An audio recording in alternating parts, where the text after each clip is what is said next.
এখন আমার ছোট ভাইয়ের সাথে চ্যালেঞ্জ করবো, দেখি আমার ছোট ভাই যদি বোঝা নিতে পারে তার 10,000 টাকা দেবো। আসলে সে দেখি বোঝা নেয় কি না, তার কাছে গিয়ে জিজ্ঞাসা করি আসলে সে বোঝা নিবি কি না। হ্যাঁ সোহাগ, তুমি কি বোঝা নিবে? বোঝা নিলি কয় টাকা দেওয়া লাগবে? 10,000 টাকা। আচ্ছা হত্যি কলাম পারা লাগবে কলাম। আচ্ছা দেখতেছি, দাঁড়াও। এই বোঝা যদি নিয়ে নামাবের পারি তো 10,000 টাকা দেবো। হ্যাঁ উঠলে যেখানে নামাবি ধর এই পারিস নাকি? হ্যাঁ 10,000 টাকা আমার হয়ে গেল।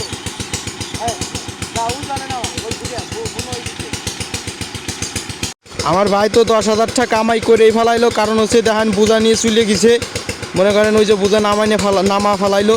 আসলে কি ও তো 10,000 টাকা এখন না দিলে আমার সাথে ঝগড়া করবে। আসলে কি ওর সাথে চ্যালেঞ্জ করলাম, এই বোঝা পারলেও 10,000 টাকা পাবে। আসলে তো দেখতেছি বোঝাটা পাইরে গেছে, আসলে তো 10,000 টাকা দিতেই হবে। এখন গায়ে তো অনেকটাই শক্তি, দেখেন কী বে করে বোঝা নিয়ে যাচ্ছে 10,000 টাকার লোভে লোভে। আসলে আমি বললাম তার 10,000 টাকা দেবো না, কারণ হচ্ছে কি তার 1 টাকাই দেবো না। কারণ হচ্ছে কি এই বোঝা নিতে আবার 10,000 টাকা না, বাজি ধরছি। 10,000 টাকা তো দেবো না, না টাকা দেওয়া যাবে না। একটু কাম করে 10,000 টাকা, তাই না? হ্যাঁ 10,000 টাকা দেবো না, হ্যাঁ 10,000 টাকা তোমার আর দেবো না।